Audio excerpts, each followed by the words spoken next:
વિદ્યાર્થી મિત્રો આપણે આગળ હવે ભાગીદારોના અસ્થિર મૂડી ખાતાની પદ્ધતિ જોઈ લઈએ નમૂનો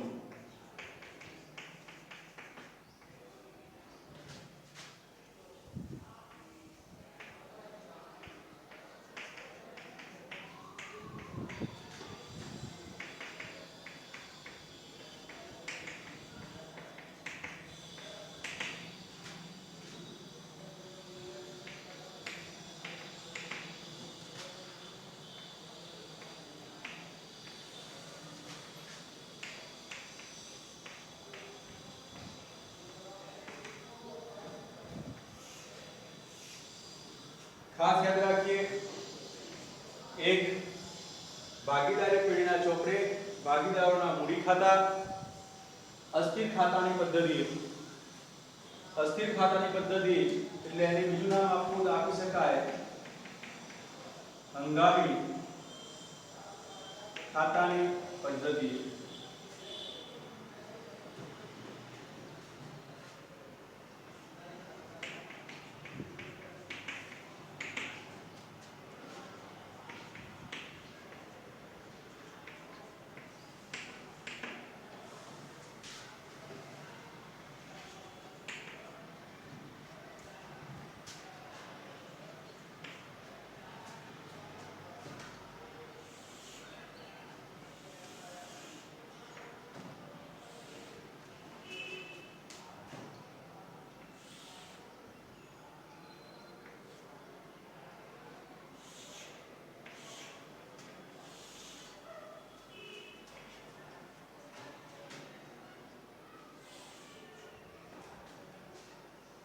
આપણે ઉદાહરણની જમા બાજુ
અહીંયા જોઈ લઈએ આપણે હવે કે ભાગીદારોના અસ્થિર મૂડી ખાતાની પદ્ધતિ ઉધાર અને જમા બાજુ એમ બે અલગ અલગ ભાગ પડી ગયા.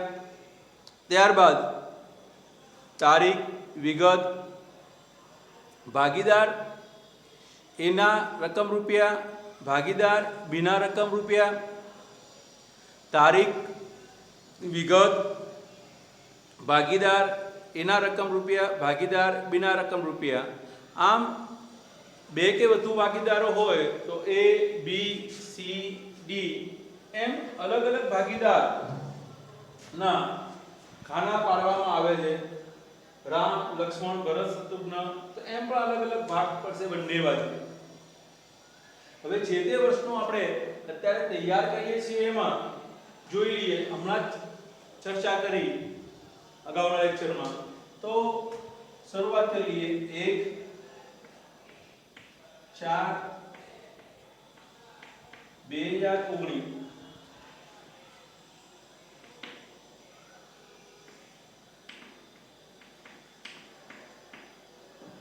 બાકી આગળ લાવ્યા એટલે કે શરૂઆતની બાકી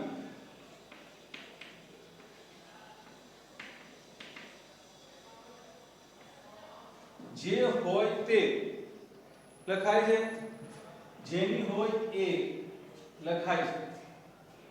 આપણે શરૂઆતમાં જોઈ ગયા આગળની બાકી આગળ લાવેલી હોય તો જો વધારાની રકમ એ લાવે છે તો એ પ્રમાણે એના અંદર ઉમેરાય છે. કો તો બાકી આ હોઈ શકે, ધ્યાન આપજો, તો અથવા આ બાજુ હોઈ શકે.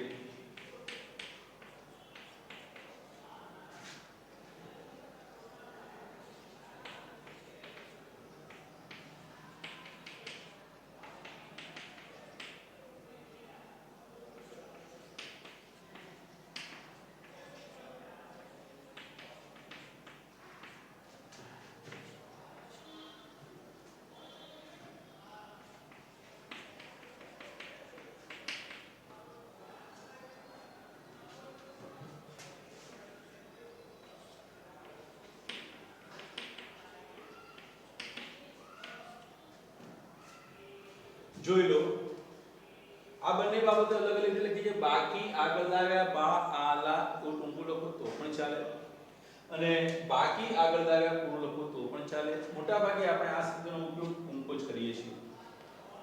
તમે એને શરૂની બાકી કહો કે શરૂઆતની બાકી કહો, બંને ક્લિયર છે, પણ એમાં આપણે આ પણ નથી લખ્યું.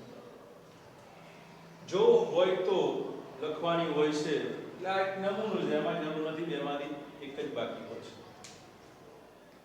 પછી આપણે અભ્યાસ કર્યો કે જે મૂડીમાં વધારો કરતા હોય એ વ્યવહારો પણ લખી શકાય છે, અને એ બધા વ્યવહારોની ચર્ચા કરીએ તો જે પણ તારીખ હોય એ પ્રમાણે એના પગાર, બોનસ, કમિશન,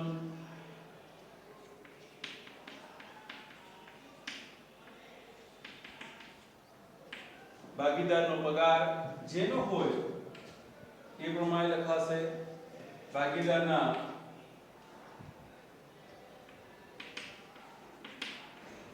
બોનસ,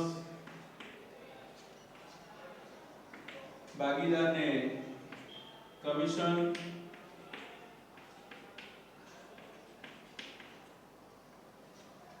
આ જરૂર નથી બંનેનું હોય, આ એક નમૂનો છે. યાદ રાખજો આ નમૂના છે, તો જેની જે બાબતનું કોલમ હોય તે લખવામાં આવે છે. ટૂંકમાં વધારો કરતા તમામ વ્યવહારો અહીંયા લખવામાં આવે છે જમા બાજુ. એમાં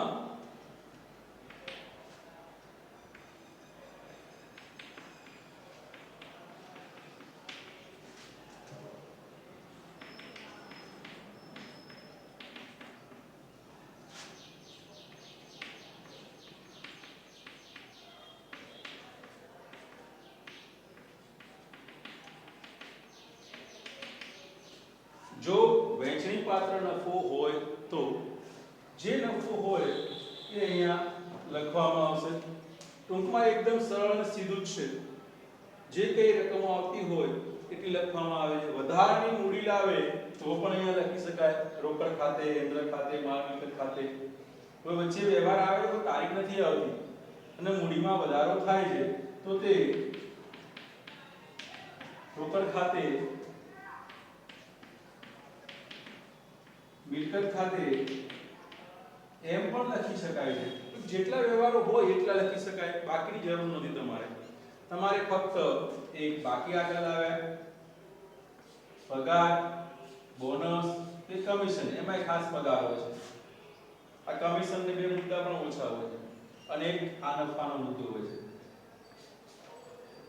નફા નુકસાન આ તમામ રકમો નો સરવાળો થતો જાય છે. આગળ આ બાકી આગળ આગળ જતા કોલેજમાં આવશે, ખાસ હોતી નથી. અહીંયા જોઈ લઈએ. બીજું, જો એમાં મૂડીમાં ઘટાડો કર્યો હોય કાયમી ધોરણે, મૂડી ઉપાડી ગયા હોય તો જે પણ તારીખ હોય તે તારીખ લખી ને અહીંયા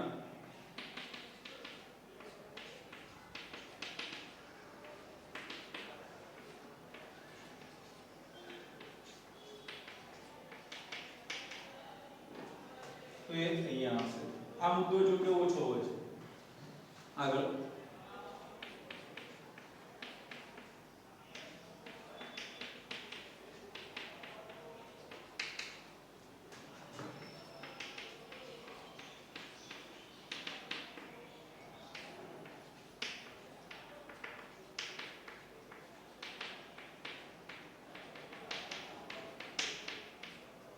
નફા નુકસાન ફાળવણી ખાતે જો વેચાણ પાત્ર ખોટ હોય તો એ અહીંયા લખાય છે. ધ્યાનથી ફરી પાછું થોડું જોઈ લઈએ કે અહીંયા કેટલા મુદ્દાઓ આપણી પાસે છે.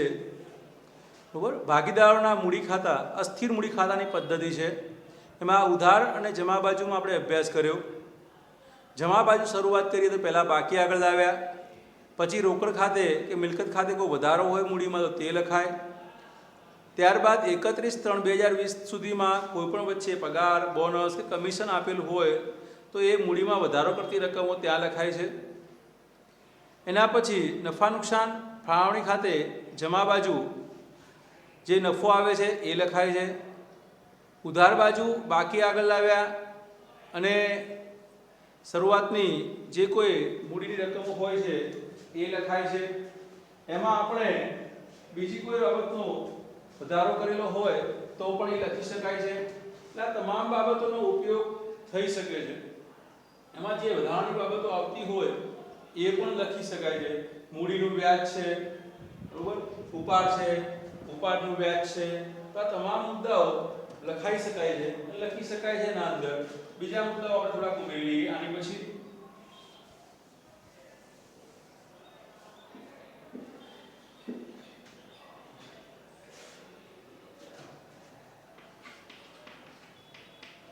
ઉપાડ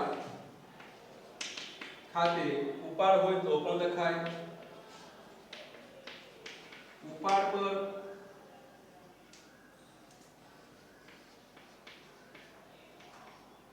વ્યાજ હોય તો એ પણ લખાય.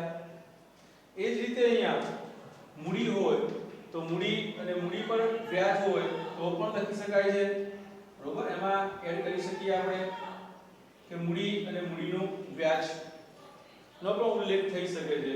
એટલે આપણે જરૂર પૂરતું જ ખાલી યાદ રાખવું છે અને એટલો જ ઉપયોગ કરવો છે એ પ્રમાણે આપણે લખી શકીએ છીએ.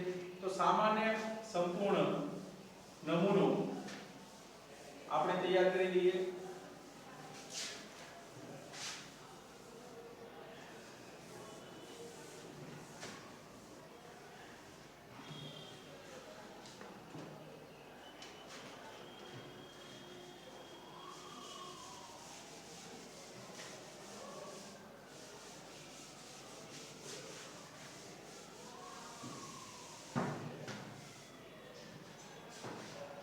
તો પરીક્ષા માટે આપણે તૈયારી કરવી છે ત્યારે આ નમૂનામાં જરૂર પૂરતું જ આપણે યાદ રાખી અને લખી દઈએ છીએ.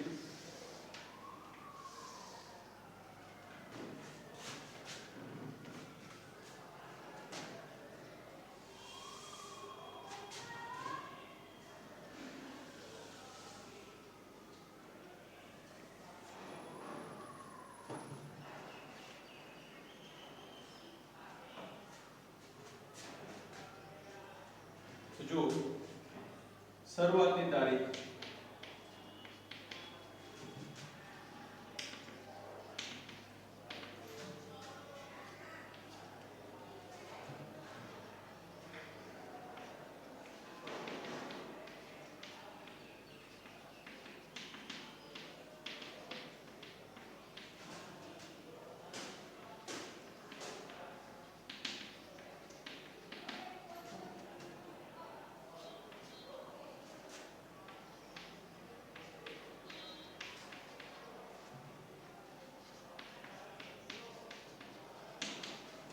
મૂડી પર વ્યાજ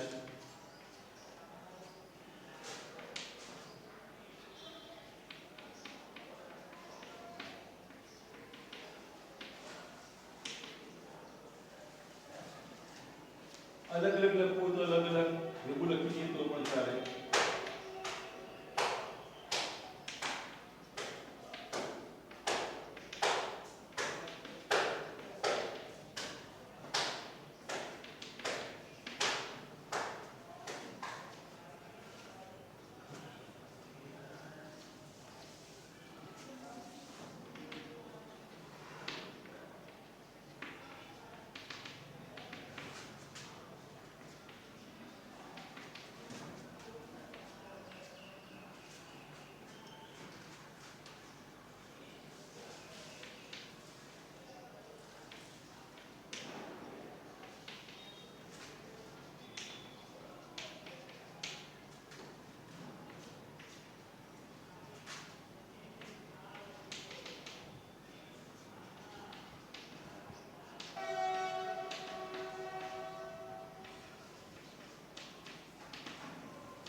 હવે જોઈ લઈએ, ત્યાં ધ્યાનથી જોઈ લો અને સમજી લઈએ આપણે અહીંયા કે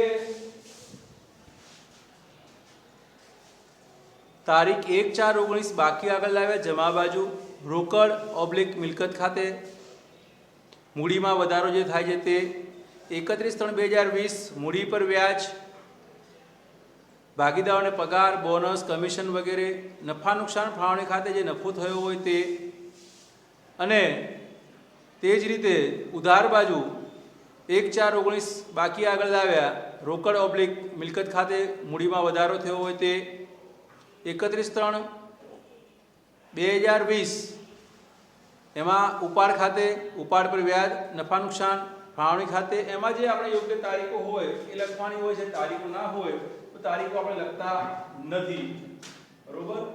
તો અહીંયા જોઈ લઈએ મૂડીમાં વધારો થયો અને અહીંયા તારીખ 2020.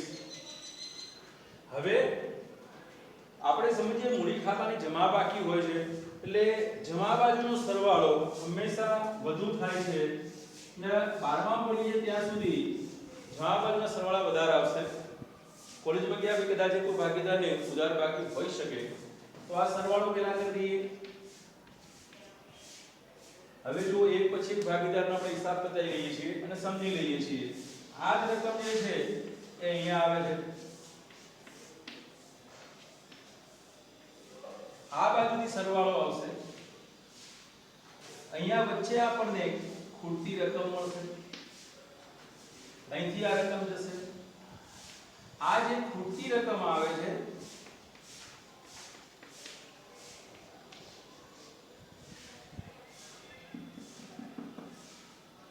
એ 31/3/19 ની બાકી આગળ લઈ ગયા કહેવાય. જમા બાજુનો સરવાળો વધુ છે એટલે આને જમા બાકી કહેવાય. તે જ રીતે બીજા ભાગીદારની રકમ અહીંયા આ બધી બાબતોનો સરવાળો કર્યો અને અહીંયા આપણને ખૂટતી જે રકમ મળી એ બાકી આગળ લઈ કહેવાય. એ પાકા સરવૈયામાં જાય છે, મૂડી ખાતાની આખરની બાકી પણ કહેવાય. તો એમ પણ લખી શકાય, લખવું હોય તો પણ જરૂર નથી, આપણે અહીં સુધી નમૂનો પૂરો થઈ જાય છે.